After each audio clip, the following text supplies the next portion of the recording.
తెలంగాణకు పోరాటాన్ని నేర్పిన యుద్ధ వీరుడు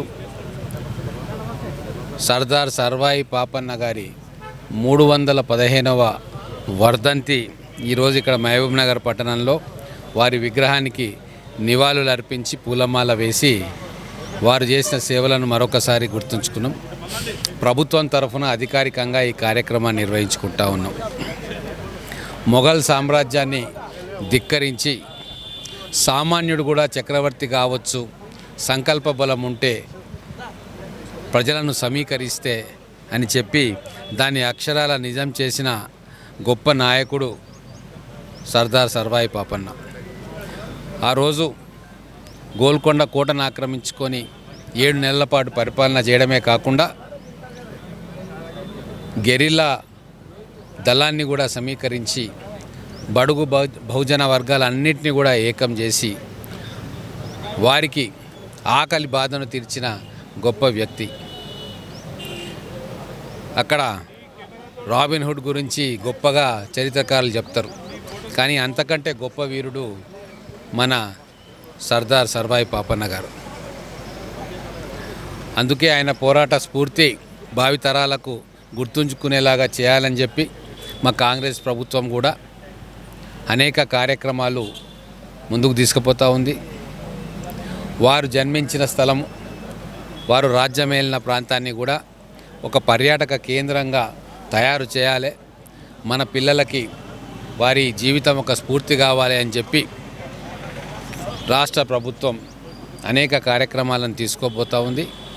ఈరోజు ముఖ్యంగా మహబూబ్ నగర్ పట్టణంలో అన్ని వర్గాల ప్రజలు కూడా ఈరోజు ఇక్కడికి వచ్చి సర్దార్ సర్వాయి పాపన్న గారి 315వ వర్ధంతిని అందరూ కూడా జరుపుకొని వారి సేవలను ఈరోజు గుర్తుంచుకుంటా ఉన్నాం.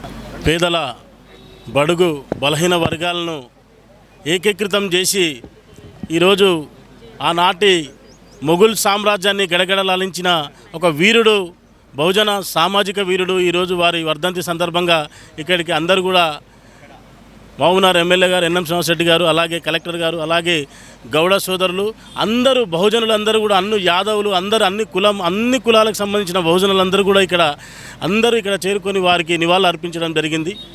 వారి జీవిత చరిత్ర చాలా కనుమరుగు చేయడానికి ఎంతోమంది ఆనాడున్న వారు చాలామంది కూడా వారి జీవిత చరిత్రను కనుమరుగు చేయడానికి చూస్తే దాన్ని మళ్ళీ వెలుగులోకి తీసుకొచ్చి ఆయన ఒక వీరుడు, నిజంగా పేద ప్రజల పక్షాన ఉన్న ఒక వీరుడు అన్నట్టుగా ఆ రోజు చూపించడం జరిగింది. ఈరోజు దాన్ని అన్నిటి కూడా గుర్తించి ఈరోజు వర్ధంతి ఎక్కడ కూడా అధికారికంగా చేయలేదు. ఈరోజు వర్ధంతిని కూడా అధికారికంగా చేపట్టడం చాలా సంతోషదాయకంగా ఉంది.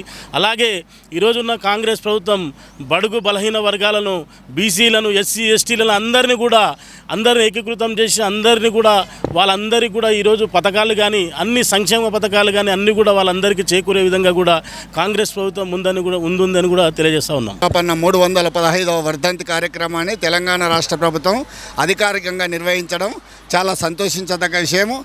అయితే సర్దార్ సర్వాయి పాపన్న గారు అన్ని వర్గాలను ఏకం చేస్తూ దాదాపుగా 380 సంవత్సరాల క్రితమే గోల్కొండ కోటను జయించినటువంటి గొప్ప చక్రవర్తి. మొఘల్ వంశం పతనమవుతున్నటువంటి దశలో గోల్కొండ సామ్రాజ్యాన్ని జయించినటువంటి గొప్ప చక్రవర్తి 32 కోటలను జయిస్తూ స్వతహాగా ఆయన రాజ్యాధికారం 12,000 మంది సైన్యాన్ని ఏర్పాటు చేసుకొని స్ఫూర్తిదాయకంగా ఈరోజు గౌడ జాతితో పాటు బీసీలను అందరినీ ఏకం చేసుకొని, బీసీ ఎస్సీ ఎస్టీలను అందరినీ బహుజనులను ఏకం చేసుకొని పోరాడినటువంటి గొప్ప చక్రవర్తి. ఆయనది కనుమరుగైనటువంటి చరిత్రను లండన్ మ్యూజియంలో ఉన్నటువంటి దాన్ని తీసుకొచ్చినప్పుడే మొట్టమొదటిసారిగా అది వెలుగులోకి వచ్చినటువంటిది తెలంగాణ రాష్ట్ర ప్రభుత్వం వచ్చిన తర్వాత అది మొట్టమొదటిసారిగా ఈ యొక్క కార్యక్రమాలు చేయడం, అది తెలంగాణ రాష్ట్ర ప్రభుత్వం ఆధ్వర్యంలో ఇది మహనీయుల వర్ధంతి జయంతిని అధికారికంగా నిర్వహించాలని వాళ్ళు సంకల్పంతో చేసిన అది ఈ ప్రభుత్వాలు కూడా అందరూ కొనసాగిస్తూ ఉండడం చాలా సంతోషించదగ్గ విషయం.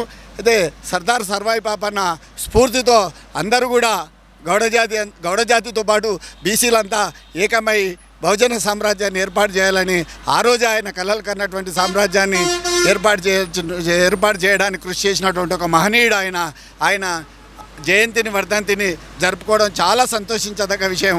అది అధికారికంగా నిర్వహించడం అనేటువంటిది చాలా సంతోషించదగ్గ ఈ కార్యక్రమానికి గౌరవ శాసనసభ్యులు మూడా చైర్మన్ గారు మరియు వివిధ చైర్మన్లు, మా యొక్క ఉమ్మడి జిల్లా గౌడ సంఘం అధ్యక్షుడు ఆనంద్ గౌడ్ గారు, మాజీ మున్సిపల్ చైర్మన్ గారు, కలెక్టర్ మేడం గారు, తర్వాత బీసీ వెల్ఫేర్ నుంచి ఇందిరా మేడం గారు ఈ యొక్క కార్యక్రమానికి మాకన్నీ సహాయ సహకారాలు అందిస్తూ కార్యక్రమాన్ని విజయవంతం చేయడానికి కొరకు కృషి చేసినటువంటి వారికి అందరికీ కూడా జిల్లా గౌడ ఉద్యోగులు, విశ్రాంత ఉద్యోగుల అసోసియేషన్ తరఫున ధన్యవాదాలు తెలియజేస్తున్నాం.